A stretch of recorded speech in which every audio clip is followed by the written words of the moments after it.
Now, if you're jetting off abroad this summer, you know you've got to fork out for that cotton bud up your nose, don't you? You'll probably spend at least a few hours walking around with one of those things. You'll probably need at least one test before you jet off, and at least one before you return, and then one after you return. Yet some greedy businesses are charging more than 5 times the price of a return flight to Europe for each test.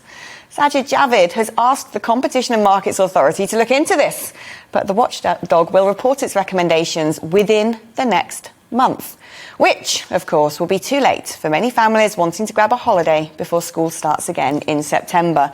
You know, I've often wondered why it is so that the government can have an approved list of PCR test providers and yet not be able to enforce a cap on that list.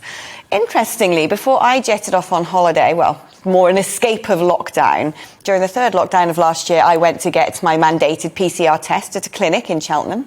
And this clinic told me that, yes, I could get a PCR test for £100.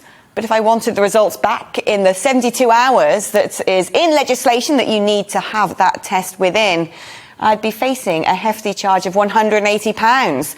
I've also been told that many of these places use the same labs, and most labs are capable of processing in 24 hours. So why is there this huge discrepancy in price? Why is it that you think you might be paying £75 and then find when you get to the till it's more like £300? And what do you do as a family of 4 if you, your husband, your son and your daughter all need a test before flying out, all need a test before flying back, and all need a test to release yourselves back into normal life?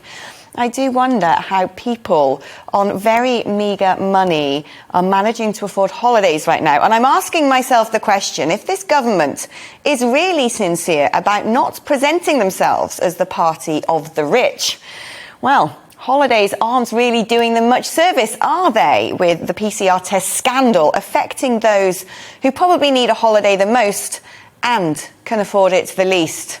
If you've had issues with getting PCR tests, if you think that you've been extorted, if the price you've paid has been exorbitant, get in touch.